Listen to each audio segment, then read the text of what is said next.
আজকে দেখেন বড় বেশি কিছু বানাবো না, আর যে আমি চালটা দিয়ে মশলাটা বানাবো।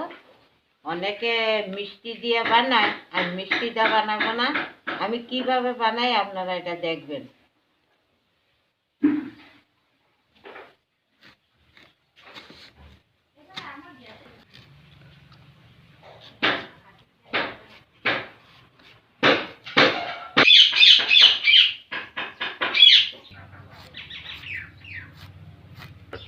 এই যে আমার কাটা হয়ে গেছে, এখন একটু আমি চুলাটা জ্বালাবো, জ্বালাইয়া একটু সিদ্ধ করে লইব, করে এরপরে বানাবো। মশলা অল্প বাজিয়ে লইব, জিরা, ধনিয়া, তেজপাতা এইটা দিয়ে বাইটে মশলাটা তখন বানাবো চালটা।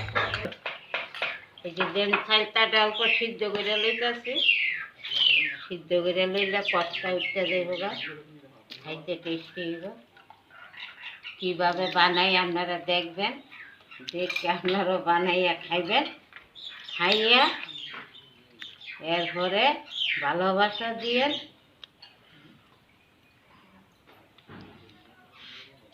এই যে চালটাটা সিদ্ধ হয়ে গেছে গা, এখন আমি লামাই দিচ্ছি। ওখানে আমি মশলাটা ভাজিয়ে লই, এরপরে চালটাটা কিভাবে বানাই আপনারা মনটা দেখবেন। এই যে দেখছেন তো চালটা, খাইলে মনে থাকবো, আর না খাইলে আফসোস থাকবো।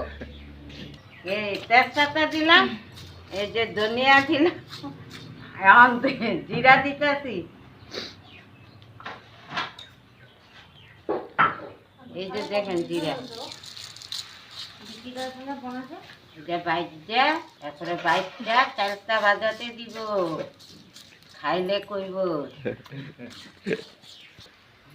এই যে আমার একটু ভাজা হয়ে গেল, আবার এই যে ভাজা হয়ে গেছে, এখন আমি চালটাটা ভাজাম।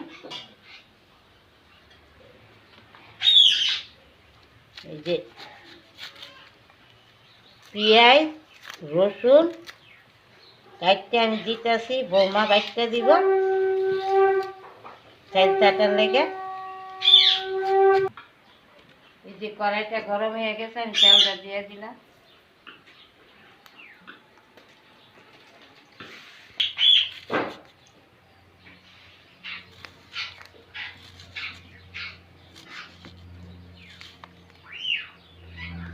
এই যে জিরা, ধনিয়া, তেজপাতা, পেঁয়াজ, রসুন, আদা দিয়া চালটা, এই যে মাংস যেরকম খায় মশলা দিয়ে, এরকম চালটা তো খায় মশলা দিয়ে।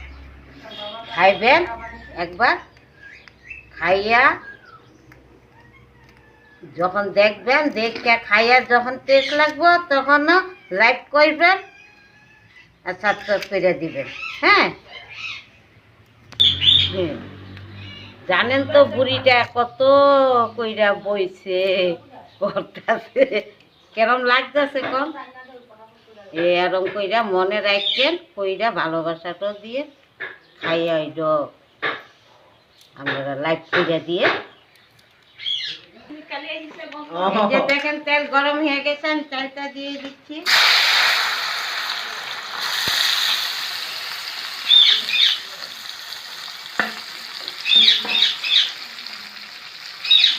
এই যে লবণ দিচ্ছি,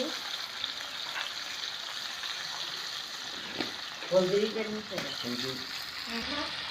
এই যে হলদি দিয়ে দিচ্ছি।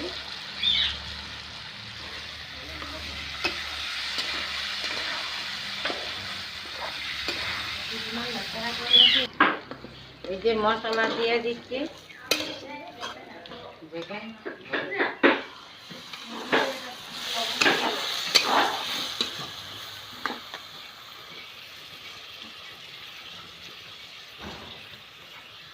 আর যে মাগু মাছ যদি টেস্টি না হয়, ভিটি কেল্লাটা দিয়ে দিবে, ছেনিটা দিয়ে। এই যে চালটার ভাজি হয়ে গেছে, দেখেন দেখে খাইয়া এরকম বানাইবেন, বানাইয়া খাইবেন। খাইয়া টেস্ট লাগলে লাইক করবেন।